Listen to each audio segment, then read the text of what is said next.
The text for my sermon this morning is a very long poem by Dr. Rebecca Parker, who is recently retired as the president of our Unitarian Universalist Seminary in Berkeley, California.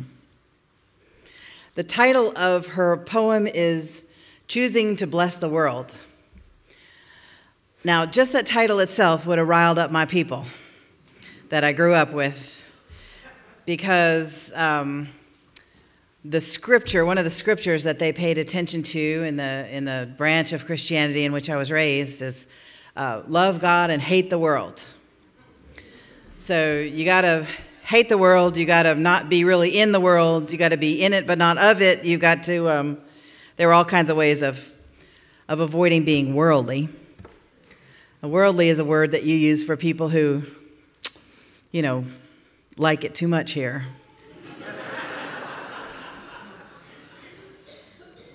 People who enjoy good clothes and fine wines and things like that. Little insignificant things that are too worldly. And it's not just that branch of Christianity that wants you to have that kind of attitude toward the world. It's quite possible that I don't understand this whole illusion thing. But one of my spiritual teachers, from whom I've learned a lot in the past, just sent out a newsletter that said, everything will be fine as long as you just realize that everything is an illusion. And I was just like, oh. I just don't know how that helps. How does that help? I'm sure somebody's going to explain it to me in the line after church, but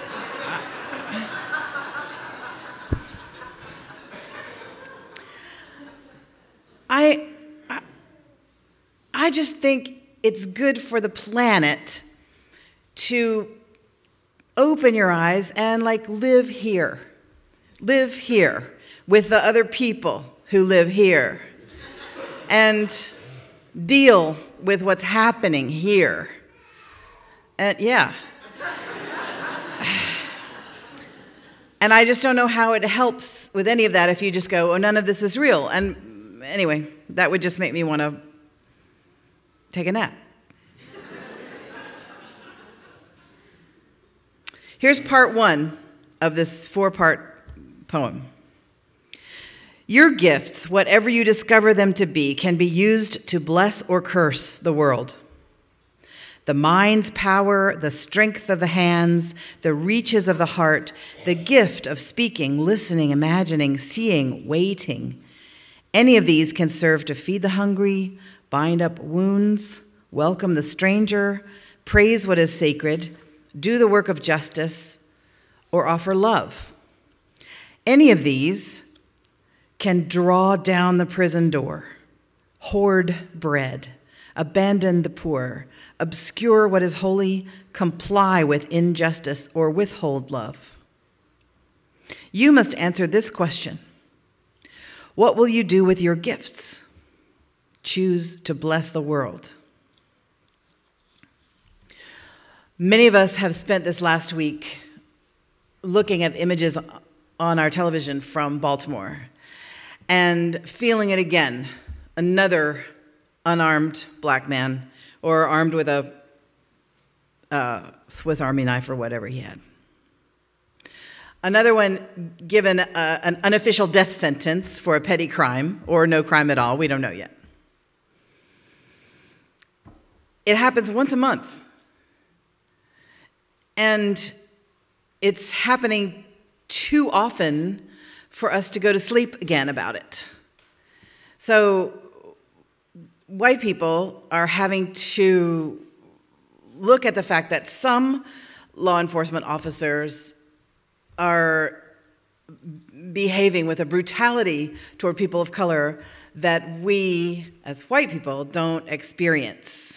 My cousins, when we were growing up, when we were all teenagers, they had a room at the jail with their name on it. They would toss firecrackers out of the windows of their cars. I mean, they were bad boys, but their daddy was a doctor, and so, And my Uncle Lindsay, who was a doctor, almost got arrested for shooting off a cannon in Kings Mountain, North Carolina, just to celebrate a wedding. And the police did come, Anyway, it's another story. And we wondered why it took the destruction of a business to bring the national attention to Baltimore. Why the destruction of property? Why not, when the protests were peaceful and nonviolent, why did the national eye not turn to Baltimore as strongly as it turned when, as soon as there was fire, everybody was there? And the brutality had been going on for 100 years, and the protests had been happening, and yet when somebody burned a building down, everybody suddenly paid attention. And it took a video from South Carolina for most of us to say, oh my goodness, we're just watching this police officer shoot this guy in the back who's running away, and then he goes and gets some evidence to plant on the body. We watched it happen. And so we think, gosh, maybe there are some police officers who will tell a story that's not true. And that is not what I learned as a child. And my heart is broken every time that happens. And I feel rage. And I'm not alone. So what do we do with that? What do we do with that rage? What do we do with that brokenheartedness? Do we despise our neighbors who are out there having drinks on the patio under the trees with the lights? Do we say, oh, they're so shallow, they must not really know about the earthquake in Nepal. They must not remember about the girls kidnapped still in captivity by Boko Haram. They must not understand about the unaccountability of some police forces and their policing techniques. They're not thinking about the filth pouring into our water systems. They're not thinking about the water tables being hurt by fracking, or the fact that Oklahoma has 2 earthquakes a day now instead of 2 a year. And they are so out of it. Look at them dancing and drinking and having fun. Well, the answer is no, we don't sneer at our neighbors. Somebody in the first service went, "Aw."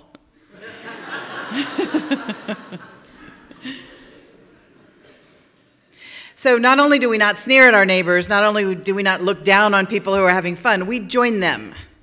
We join them for drinks on the patio. We go dancing. We enjoy this beautiful Texas spring out under the trees with the lights in them.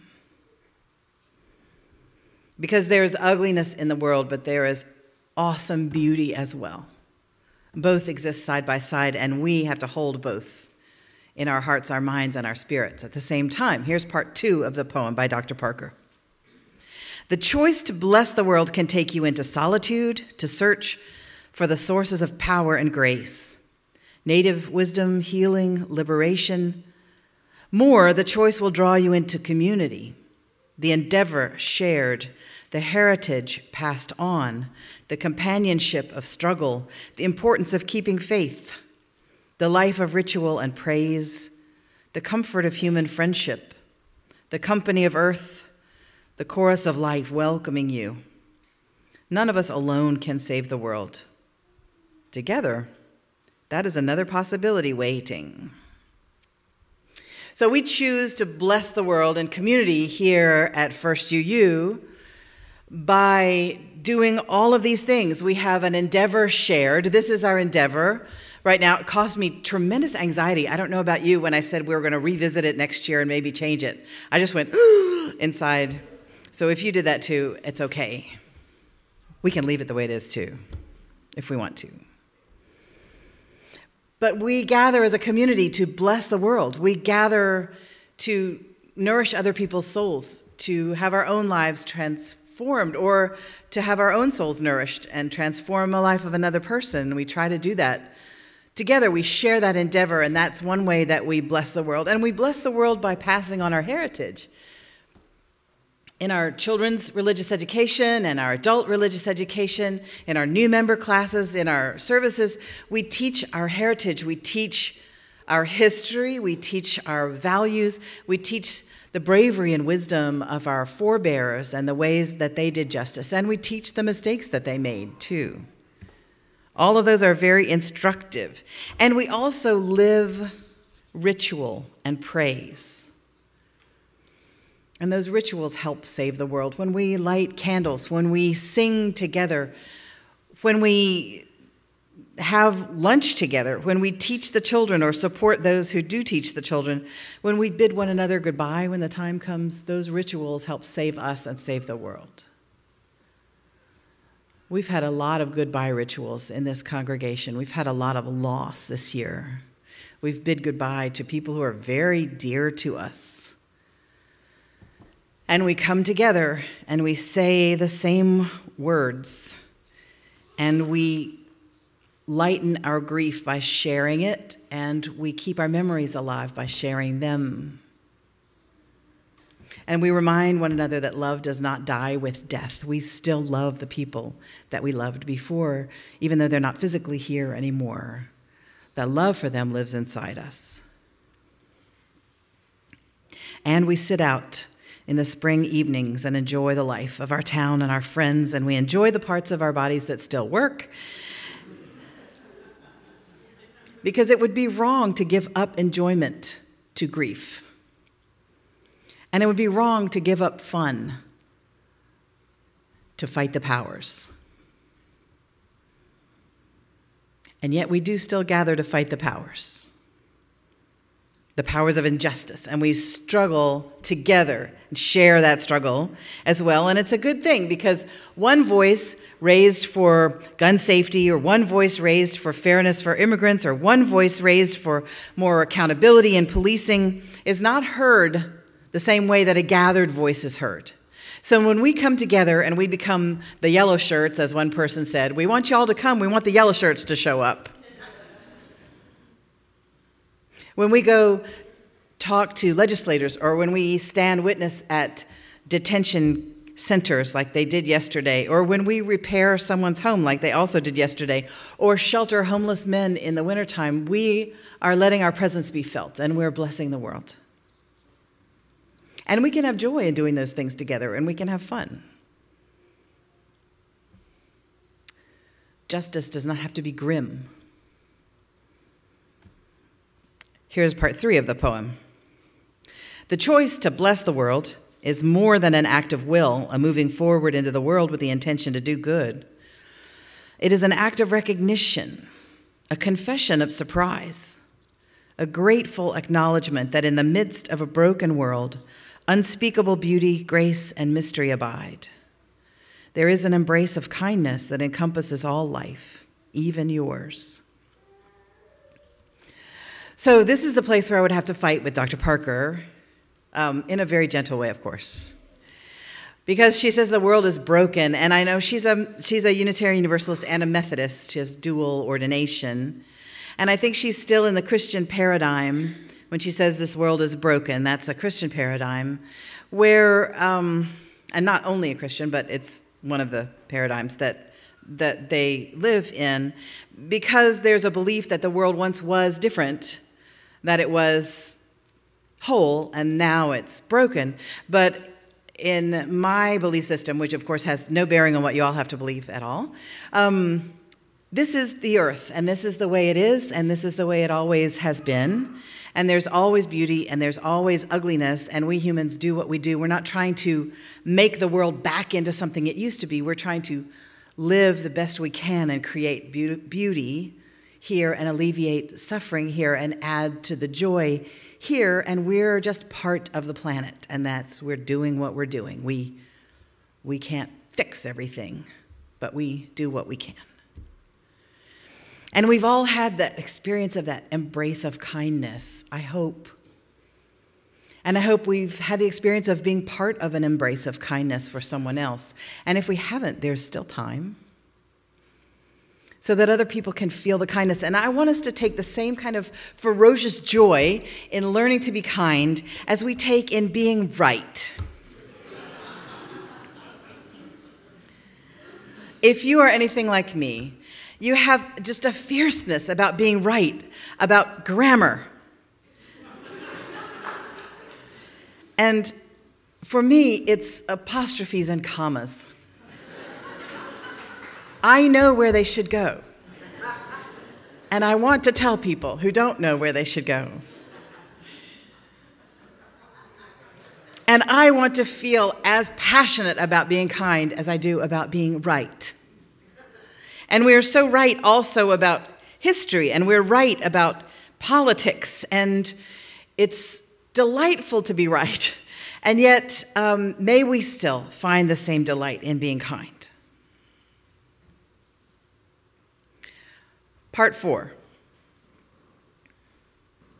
And while there is injustice, anesthetization, or evil, there moves a holy disturbance, a benevolent rage, a revolutionary love, protesting, urging, insisting, that which is sacred will not be defiled.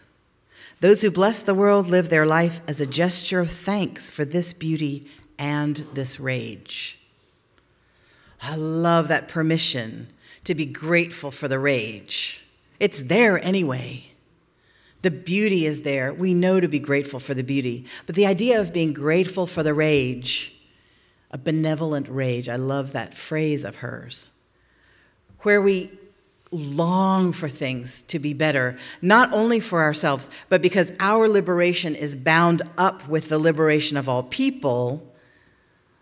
We have a rage on the behalf of people who are under the thumb of their culture or our culture. My faith leads me to believe that we are here to live in this world, this time. We're not waiting for anybody to come back. We're not waiting for anybody to fix it. We are the people we're waiting for, and we're already here. So ours is not an otherworldly faith. Ours is a faith of being here in this world now and blessing this world. Now, a lot of people use the word bless to mean send good wishes, which is a good meaning for the word. The I Ching says that to bless means to help. The Hebrew word for blessing, barech, means to draw God down into a thing, a person, or a situation, to expand it with the holy, to saturate it with the divine. I love that definition of blessing. How would you imagine drawing God down into a conversation or into a situation? It's good to wonder about that. This world can break your heart, and will over and over again. And time will break your body. And we can choose to bless and not curse with all the powers we have available to us and all the powers we have left. And we can bless the world by praying, by saying blessings, by loving, by working to make things better, by writing checks, depending on our temperament and the calling of our soul. The poet Marge Piercy has a beautiful way of describing blessing, and I'm going to close with. This is a very last part of her poem called The Art of Blessing the Day. But the discipline of blessings is to taste each moment, the bitter, the sour, the sweet, and the salty, and be glad for what does not hurt.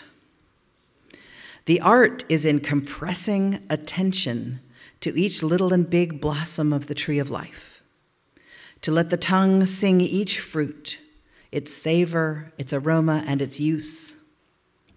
Attention is love.